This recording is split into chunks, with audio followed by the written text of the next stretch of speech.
കുളിച്ചപ്പോ നല്ല വിശപ്പ്. നീ ഉണ്ണുന്നില്ലോടാ? കഞ്ഞി കുടിച്ചിട്ട് അധികം നേരം ആയില്ല. ആ, ഇതെന്നാ മുട്ടയോ കോഴിയിറച്ചി ഇല്ലൂടി? അത് കോഴിയിറച്ചിക്ക് കവലേ പോണോ ചായ? എനിക്ക് വയ്യാത്തോണ്ട്. അയ്യയ്യ, ഇതെങ്ങനെ ഉണ്ണാനാ? ഈ അടുത്ത കാലത്തൊന്നും ഞാൻ കോഴിയിറച്ചില്ലാതെ ഉണ്ടിട്ടില്ല. ഇവിടെ അടുത്ത വീടുകളൊന്നും കോഴിയെ കിട്ടത്തില്ലൂടി. ഇല്ല ചായ.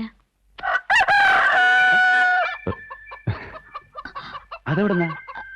അത് അത് താഴത്തെ വീട്ടുകാര് വളർത്തുന്നതാ. ചേടാ, എങ്കിൽ പിന്നെ അവരോട് മേടിച്ചാ പോരായിരുന്നോ? അവര് കോഴിയെ വിൽക്കത്തില്ല. അതെന്നാ, കോഴി സമ്മതിക്കത്തില്ലയോ വിൽക്കാൻ? അത് നമുക്ക് രാത്രിയിലത്തേക്ക് ഏർപ്പാടാക്ക ചായ. ഊണെന്ന് പറഞ്ഞാ ഉച്ചയല്ലൂടാ. മാത്രമല്ല നമുക്ക് ഉടനെ പോകണ്ടായോ? ആദ്യ ചായ ഉള്ള കറി വിട്ട് ഊണ് കഴിക്കും. ആ, ഇതറിഞ്ഞിരുന്നേ കോഴിയെ ഞാൻ കൊണ്ടുവരുമായിരുന്നല്ലോ. ഓരോ വിധി. മുട്ടയെങ്കിൽ മുട്ട.